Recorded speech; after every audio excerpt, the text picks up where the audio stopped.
All right, Josh, welcome back to another reaction video. Today we are reacting to exactly how good was Ronaldinho. I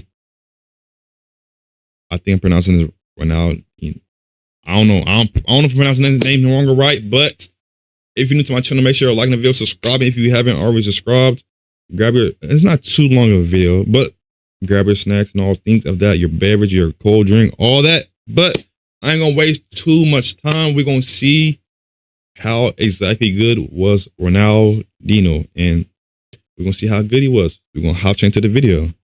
Often considered as one of the best players in his generation and regarded by quite a few as potentially one of the greatest of all time, it's no doubt that everyone knows how legendary Ronaldinho was. Oh, okay, but just exactly how good was he? How did he start to make his name, and how does he compare to other legends and all-time greats? What's up, guys? It's your boy Raymar, back again for another video, and today we're gonna look at just exactly how good Ronaldinho was. Even before Ronaldinho was born, the game of football was already in his blood. His father was a former professional football player, his brother was a current professional football player, and even his uncles and grandfathers played the game. That being said, however, they weren't your typical professional players, as they played for small clubs and small leagues and didn't get paid that much. Interesting fact is that Ronaldinho's real name is actually Ronaldo de Assis Moreira. When he was 8 years old, Inho was added to his first name, ultimately giving him the nickname Ronaldinho, which meant small, because he was one of the tiniest kids in his youth club. This name stuck with him throughout his career because once he would join the Brazilian men's national team, there would already be a Ronaldo, and since he was younger, the name would stick and become very well known in time. However, even at the age of 8, his talent was already much more advanced. His touch, dribble, and control was years beyond the other kids. This was because as long as he could walk, Ronaldinho was already getting used to dribbling, as he would play beach football and indoor futsal before even playing on an actual football pitch for an organized match. He first really got noticed at the age of 13 after a 23-0 victory against the local football team, where he scored all 23 goals by himself.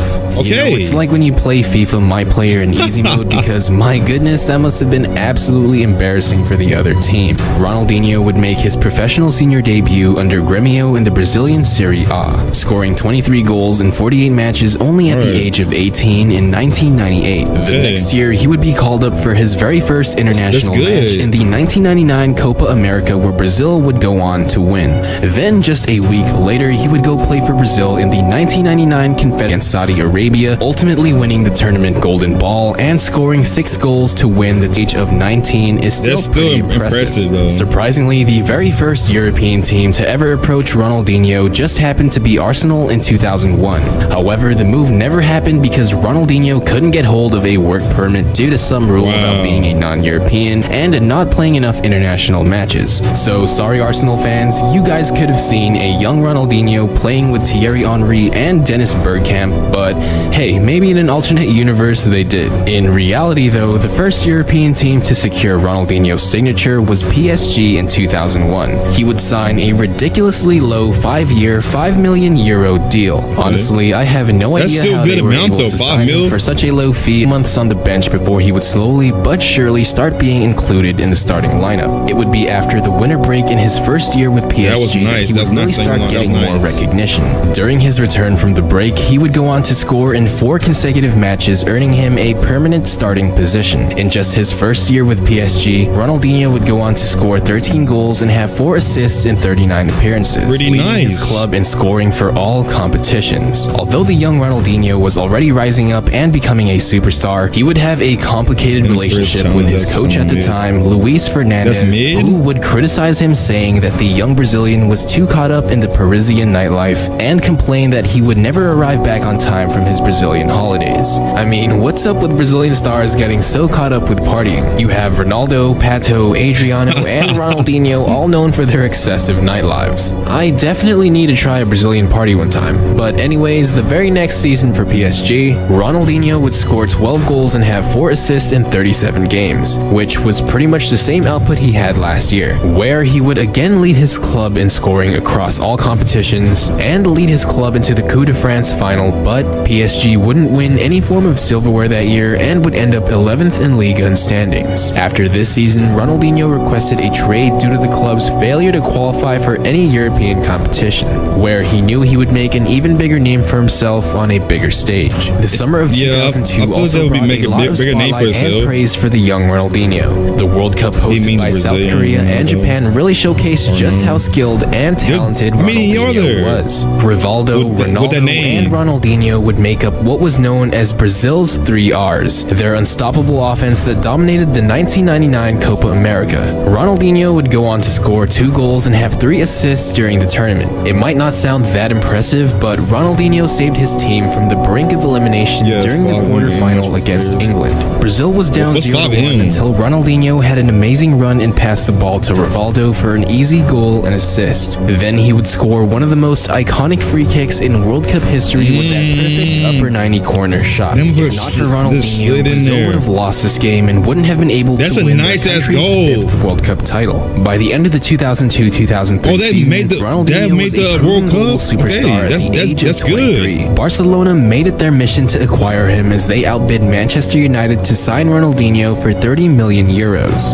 The 2003-2004 season would be Ronaldinho's first in Spain, and he would go on to score 22 goals and have 11 assists in 45 games, giving him a goal-scoring ratio of 0.49 goals a game. Even though Barca didn't really do anything other than placing second in La Liga, Ronaldinho would lead his club in scoring, giving him the best season of his career so far. Right there. The 2004-2005 season was the first time Ronaldinho won his first La Liga title with Barcelona. That season, he would go on to score 13 goals and have 16 assists in 42 games. Hand was, as if he was 1 second before, he probably would have blocked that. Ronaldinho was the one that really gave Barcelona their spirit back.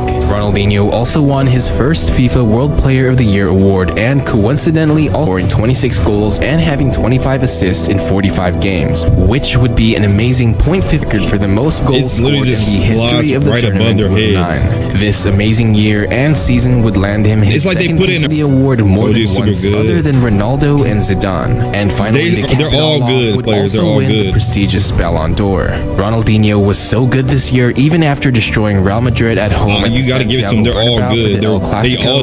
The Real Madrid fans actually applauded him, something they've only previously done for no other player. I believe that the 2006-2007 season would really be the last time we would see Ronaldinho in any amazing form. He would go on to scoring across all competitions. However, Barcelona pretty much got cucked for the La Liga, UEFA Super Cup, and Club World Cup titles as they would finish in second place for all 3. The 2008 season was plagued with injuries for Ronaldinho, which included a muscle tear on his right leg that would pretty much end his season. He would have 9 goals and 6 assists in 26 games. The Barcelona front office, specifically former club president John Laporta, Brazilian stars like him, decided to start partying more and training less, and thus Barcelona sold him to AC Milan. His years in Milan were honestly pretty average, and it was clear that he wasn't nearly as physically fit or dedicated to the game as he used to be. Former coach Carlo Ancelotti said, "The decline of Ronaldinho hasn't surprised me. His physical condition has always been very precarious. His talent, though, has never been in question." The only noteworthy thing that would happen during his time in Milan would be him leading the Serie A in assists for the 2009-2010 season. After AC Milan, Ronaldinho would go back to Brazil to play for the Brazilian League, and even had a year in Mexico where he would play for Liga MX. The career numbers for Ronaldinho.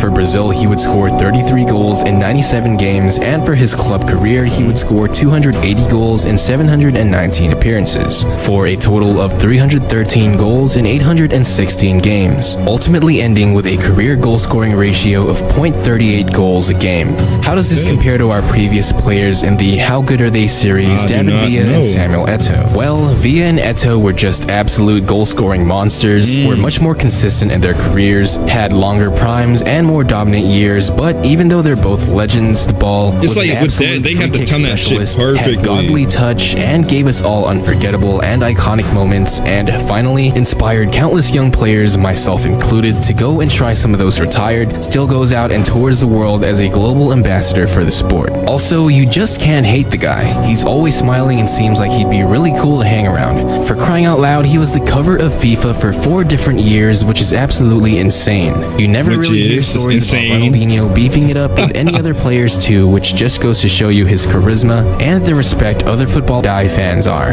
As always, if you did enjoy, don't forget to leave a like, as it really does help support my channel and allows me to keep making more videos. And if you're new and want to see more stuff like this, make sure you're subscribed and hit that note for all the love and support. You guys are amazing, and I honestly couldn't be doing this without you. So with that being said, I'll see you in the next one.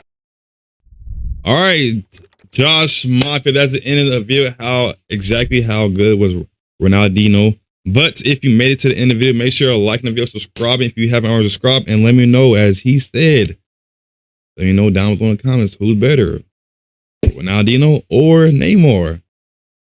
Y'all decide. But if you made it to the end of the video, I appreciate you. Make sure you're locked in my channel and subscribing. Like I said, I make a lot of these reaction videos, different categories. It's different, it's just not one. It's not just football. It's different. It could be basketball. It's a lot of reaction videos on this channel. So if you like that, gaming, I'm gonna do a lot of shit for this channel. Make sure you're subscribed and notification bell is on. And other than that, he's an amazing player. Just like it's a lot of amazing players in football, but some of them are better than others. Let me know whatever you want me to react to down below in the comments. I don't got too much to say, and I'll see y'all on the next video. Yeah. Out here building a motherfucking community. And I love y'all, Josh Mafia. Falling, dreaming, talking.